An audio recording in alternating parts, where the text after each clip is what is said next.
Hi guys, my name is Claudia and I'm a dog nutritionist, and today we're going to talk about what it's like to work in the dog industry.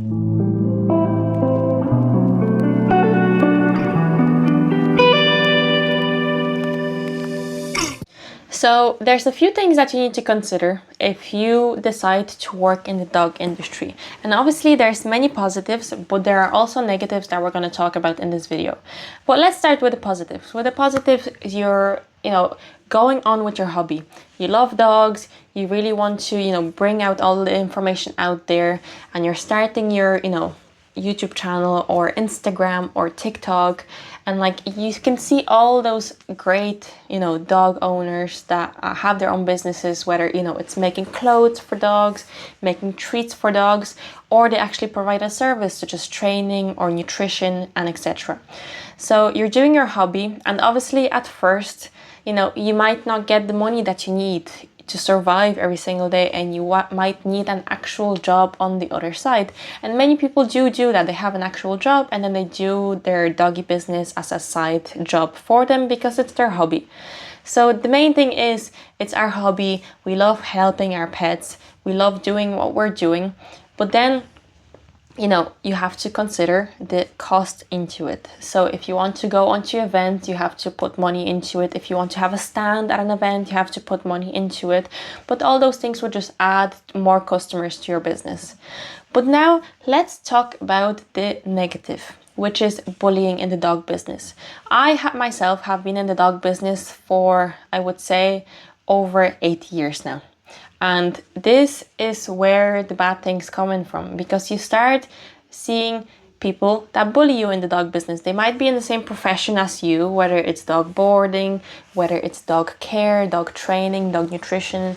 And those people might think that their information is the only correct information out there, which is not true, because every single dog is different, every single dog has different needs, and every single client would go to someone that they believe would help their dog the most.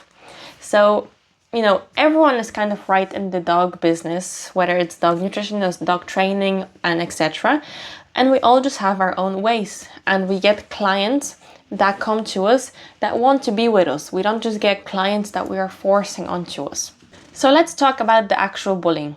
So bullying can come in a different forms online, but we need to make sure that we don't get into it. We need to make sure we're not reading those comments, we're not reading those posts online that will really start affecting our mental health, because we'll start going downwards then. We're not going to keep going upwards and keep our business going. So the first one that we have here is passive aggressive stories and comments on social media. When people try to do that, they might not directly talk about you on those comments, but because you have met them in person and you see those posts online and those comments, you know very well that it's directed at you from those people, because they don't know any other people in that dog industry like you and like the stuff that you're doing on social media. And you really can't let that thing let you down. You just have to keep going, keep doing what you're doing, because you know it's great for pets and you're helping the dog owners.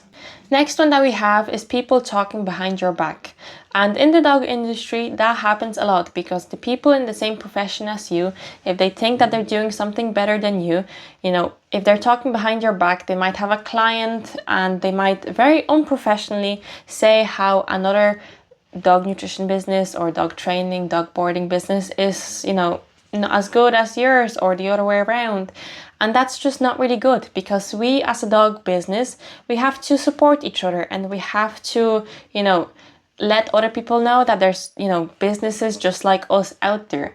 And there's many dog nutritionists that I know that are great, and I would never tell someone that they are bad. And if my client decided that they also want to go with them on top of going with me, or they wanted to ask different advice, for a different pet that they have to them, I would never tell them that that person is bad, because that's the client's choice.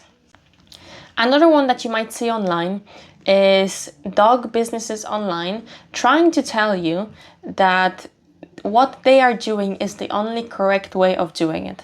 And that's not true, because like we already said, there's many ways of helping pet owners. There's many different diets, many different training methods, many different boarding facilities, and each facility is different. You know, one might have your pet sleeping at home, one might have your pet sleeping in a kennel, and none of them are wrong. All of them are doing what they love doing, which is helping pets or taking care of pets, and you can't say to someone that their profession is bad and your one is the only correct one. When you are online, it can show up as negative comments, it can show up as them trying to correct your advice, and all you should really do is just ignore those comments, because this is a really negative habit that that person might have, and we have to stay strong. And I'm talking from my own personal experience. I've had that happen in my life, but I have never let it go down. I've always just kept going. I know that what I'm doing is not bad for dogs. I've had so many successful stories from clients doing what they are doing with me. So why would I just tell myself, you know, that I'm in the wrong and that I should stop? So really just keep going if you are in this dog business, because you are a strong person. If you do, you know, end up going down this rabbit hole of, you know, getting bullied and having those negative comments get to you, then it would start being an unhealthy habit in our own business. It can start shaking your confidence. You might start being not as confident as you were before. You might start overthinking everything that you're saying to your clients. You might start double thinking or triple thinking if you're doing the right thing for the pet that you're helping. And that's just very unhealthy. This would basically distract you from your real goal that you're doing, which is helping animals and, you know, just doing what you really love doing. The one thing that you can remember from this is that if people are trying to put you down, it means that your ways are working. It means that you are out there. It means that your word is being shared out there and that it reaches a lot of people, because you cannot just get positive people in your life. There will be negative people too, but at least, you know, if it's getting to those negative people, it has gotten to a lot more positive people than those negative people. Make sure you surround yourself with positive people. You know, if you have supportive partners or supportive family, or even if you have to reach to therapy, make sure that you do those things that don't bring you down. And make sure that you have boundaries. Boundaries are very important in the dog industry. If you allow those comments to get to you, and if you keep replying to those comments, it will just get worse and worse from there. Make sure that you have boundaries. Make sure you don't reply to those negative comments. And if the negative comment is really affecting you, you can just delete it, block the person. You can report it to Instagram or TikTok or YouTube, and that way you are showing those people that you're just not dealing with them. You don't have the energy for them. All you're doing is just doing what you really love, is helping animals. Tell yourself that the right clients will reach you. If you have some people that decide to go with the other person, you just know that they weren't meant for you.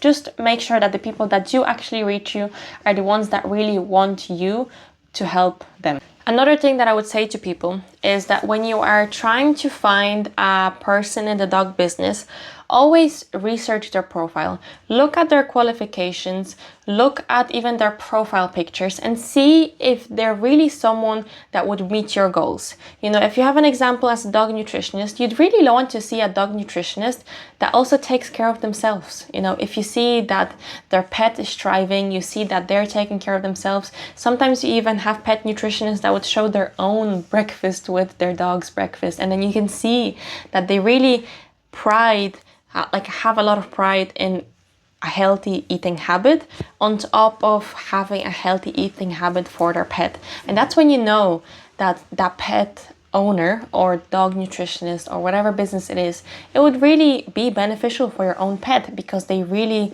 love, you know, healthy habits. So always remember, working in the dog industry is not going to be a 9-to-5 job unless you make it a 9-to-5 job. So just remember, it might not get you the money that you want, but it is a passion that you love. It's something that you really want to bring forward. It's something that is working in some ways and not working in some other ways. So just make sure that you just keep going, that you stay strong, that you are happy, and that if you do need support, to reach for the support. So like we said, there are challenges in the dog business, but if we go with the correct path, it can be very rewarding and very beneficial for your pet. And I hope that this video was very positive for you, even though there was, you know, a lot of bullying talk in it.